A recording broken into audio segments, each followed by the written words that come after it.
નમસ્કાર, અમારી news channel news for કાઠિયાવાડને લાઈક કરો, શેર કરો અને સબસ્ક્રાઇબ કરો.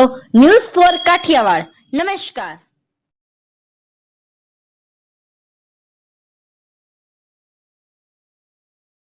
Solve this up! Solve करो हे चुटकी बजाओ आंसर पाओ आंसर करो और स्मार्ट बन जाओ मैथ्स करो या साइंस करो, जो भी करो स्मार्ट करो. सही तो हे જૂનાગઢ આવતીકાલથી સાસણગીર ખાતે ગીર નેશનલ સફારી પાર્કમાં સિંહોનું વેકેશન. આગામી 4 માસ સુધી પ્રવાસીઓ નહીં કરી શકે સિંહ દર્શન. ચોમાસા દરમિયાન દર વર્ષે 4 મહિનાનું હોય છે સિંહનું વેકેશન. સિંહોના મેટિંગ પીરિયડના કારણે પડાય છે દર વર્ષે વેકેશન.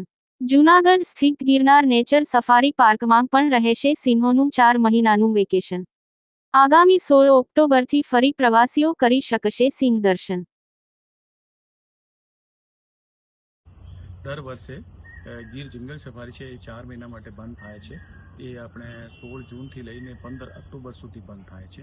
અને એના પણ કારણ હોય કે એક તો આ માન્સૂન જે સિઝન છે એમાં આપણે લાયન છે ઓર અધર વાઇલ્ડલાઇફ છે એનું બ્રીડિંગ સિઝન છે, જેવું કે પક્ષી પણ છે, બીજા બધી જ પ્રકારની જે પ્રજાતિ ગીરમાં પાવી જાય ગીરમાં મળતી હોય આનો બધાનો જે છે એ બ્રીડિંગ સિઝન છે. આની સાથે સાથે જે ટુરિસ્ટ જે રૂટ પર જતા હોય મડ ટ્રેક્સ છે એ બધા રસ્તામાં ઓરને ટુરિસ્ટની સેફ્ટીને ધ્યાનમાં રાખીને પણ ક્લોઝર કરવામાં આવે છે.